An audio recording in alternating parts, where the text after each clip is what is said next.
basis points? Well, there's a 17% chance now that they'll go 50 basis points, but I don't think they will. But what I would want them to do is 50. I just don't think that they'll actually get there. I think 25 is what we'll end up getting unless something changes, and we're 6-7 days away now from that decision. So I think we'll get 25 out of this. Why do you want 50? I think if you look at the bond market, where 2-year yields are compared to Fed funds at 175 wide, I think the bond market is kind of crying out for a 50 cut, and I think that might be wishful thinking. I think that when you're starting at a Fed funds of 5.25, starting at a 25 basis point cut really doesn't do a whole lot other than telegraph that you're going to move in that direction. And so 50 would be a little bit more meaningful on what they're trying to accomplish. But again, that's what I would want, and I think they'll start with 25.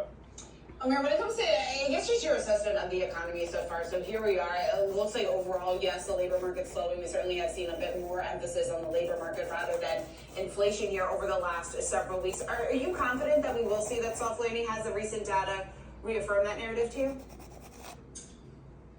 No, to put it in technical terms, I would say the recent data has kind of freaked me out a little bit. The labor market numbers last month I thought were pretty disturbing.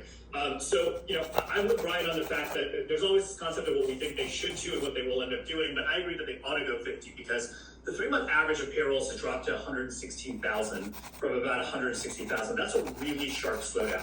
And I think one of the problems is, we talked quite a bit about the narrowing in job growth. So we're seeing it really in government jobs. We're seeing it in healthcare mostly.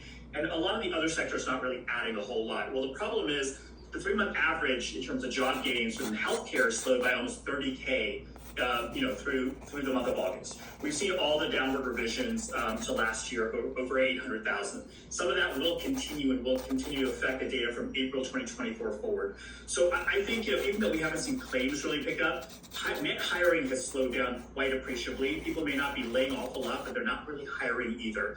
And I think the other thing is we're pretty far from the Fed's own estimates of neutral.